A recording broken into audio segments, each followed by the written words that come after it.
Hi there everyone, thanks for tuning in to another episode of Cooking with Mrs Whalley, and today we're going to make some ridiculously easy homemade ice cream. Okay, so today we're going to find out how easy it is to make ice cream, homemade ice cream without an ice cream maker. And anyone who knows me well will know that rhubarb is one of my favourite things, especially in conjunction with ginger. So I'm going to try and make rhubarb and ginger ice cream without an ice cream maker. First thing I need to do is get some finely chopped stem ginger. You buy this in jars at the supermarket, and as well as the lovely lumps of ginger that are ready sweetened, you've also got this lovely syrup. So I'm going to add a little bit of the syrup. I'm going to chop up these bits of ginger and add them to my rhubarb mixture, which I've already stewed down and sweetened with some sugar.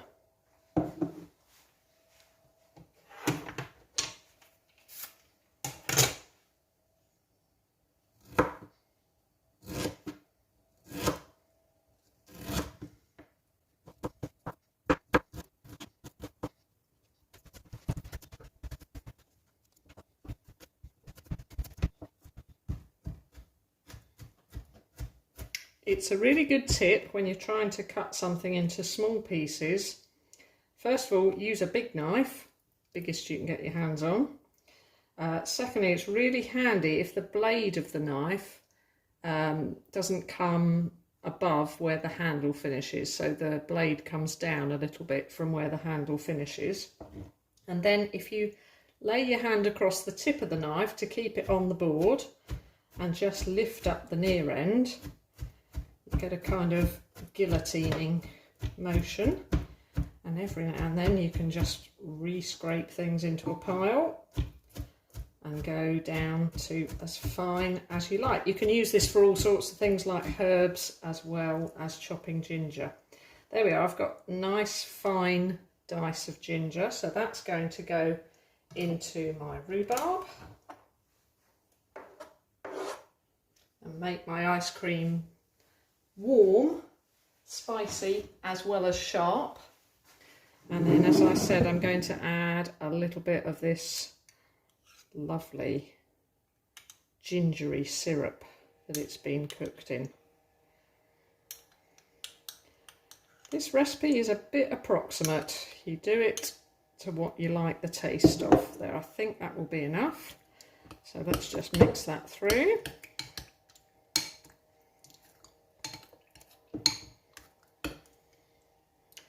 You know what, I could eat that as a pudding on its own with a dollop of yoghurt, but no, we're going to make it into something more special.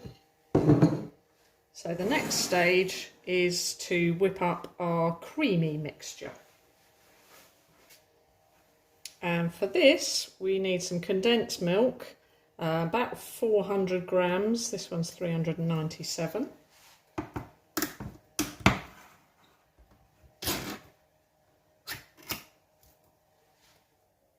Ice cream is unbelievably sweet, but because when you freeze something it dulls the flavour, it doesn't taste super fantastically sickly when you eat it frozen. Let's just get the whole of that can of condensed milk in. This is the sort of job for which a silicone spatula is absolutely brilliant. Otherwise you can be here weeks spooning out the last little bit of condensed milk, but a silicone spatula will help you to really get everything out of the can.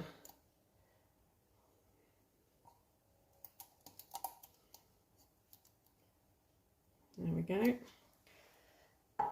Now, I've had this condensed milk in the fridge. It's thoroughly chilled, and this will help me with making my ice cream.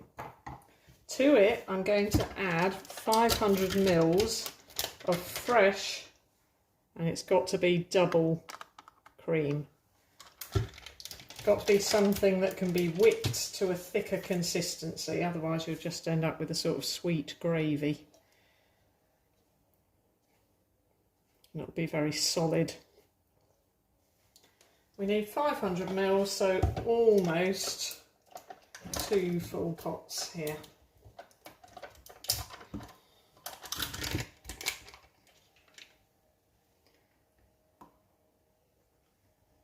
There we go.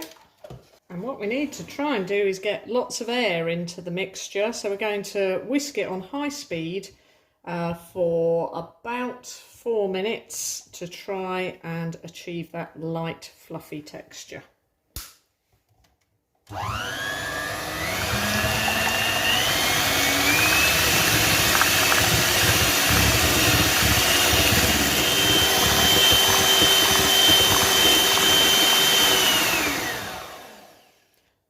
After 2 minutes, it's getting nice and thick and creamy, so I'm going to keep going now for another 2 minutes.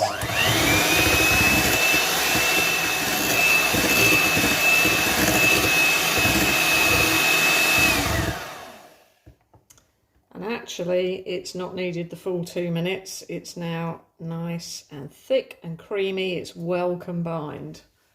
And that basically is the majority of the work. So now it's time to put my rhubarb and ginger mix in, and I want to create a ripple effect ice cream. So I'm going to use my spatula again. I'm just going to work out roughly how much I think would be good. Let's start with that amount. And I'm going to fold it. I don't want to crush the air out, so I'm going to be very gentle. And go round in a sort of figure of 8, turn the bowl as I go, make sure I get right down to the bottom.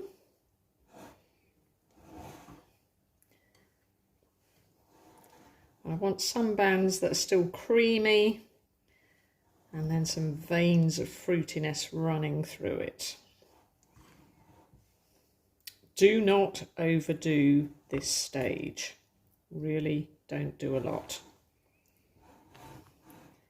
I think I am about happy with that.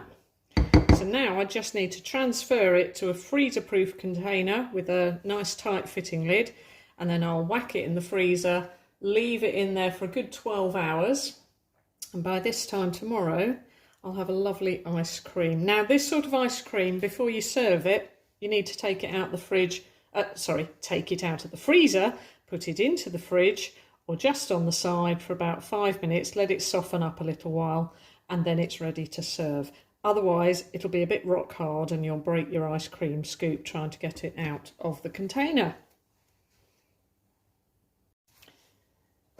Okay, well, I have quite a collection of these takeaway containers. I think I'm going to put my ice cream into a few of these so that I can fit it into the little gaps I have in my freezer. And voila, here is my first tub, ready to have the lid put on tightly and go into the freezer. I think I'm going to get at least 2 tubs this size out of this mixture. Happy eating!